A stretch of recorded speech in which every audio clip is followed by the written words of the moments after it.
It's because of the persistence of Morgan Harris and Mercedes Myron's families rallying together, knocking on many doors, including the city, its police service, the provincial and federal governments repeatedly to get the search going in the first place, even dealing with an entire 2023 political election campaign by the former progressive conservative government who stood firm on not searching the Prairie Green Landfill, causing a divide and bringing out the worst in some Manitobans.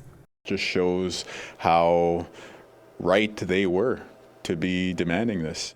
Over the weekend, Premier Wab Kinew told reporters RCMP confirmed the remains recovered on February 26 are those of Morgan Beatrice Harris.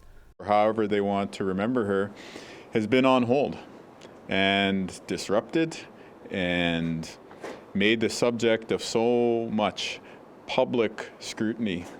But now, as any of us would want, they'll be able to pay tribute to her in a way that will help them move on with their lives.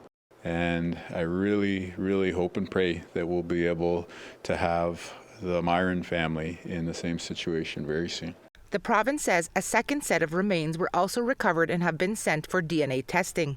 In spring 2022, Rebecca Contois, Harris, Myron, and the yet-to-be-identified person given the name Muscadet Bijiike, or Buffalo Woman, were all brutally murdered by serial killer Jeremy Skibitsky, who is now serving a life sentence.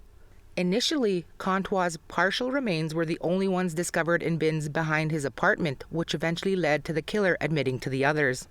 Buffalo Woman is believed to have been murdered in March 2022. The trial revealed WPS don't know where her remains ended up, as there is also another landfill on the south side of the city. We're all thinking of Muscadet Bijiike.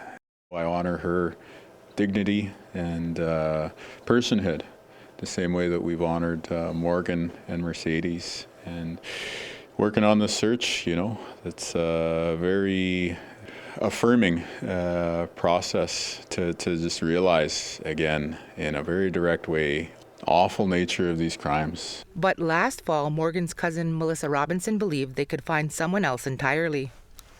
When you look at the numbers of our MMIWG2S just here alone in our city, I'm almost certain, and I'm sure most of you know as well, that we're certainly going to be finding more than just whom we're going in looking for. Meanwhile, the Winnipeg Police Service, who originally said a search was not feasible, are starting off this week by swearing in a new police chief. In a statement, incoming Chief Gene Bowers said WPS are thinking of the families, also saying how the case has shaped how he wants to build the service's relationship with Indigenous peoples. Quote, I intend to action my vision for the Winnipeg Police Service to become leaders in reconciliation, unquote, also noting he hopes to meet with the families to help develop his vision. The new police chief isn't the only one thinking of the families right now. Crown Indigenous Relations Minister Gary Ananda Sangari sharing some words on social media saying that no family should have to endure this pain.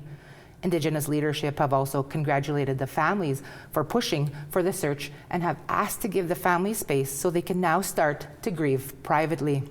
T.R. Wheatley, APTN National News, Winnipeg.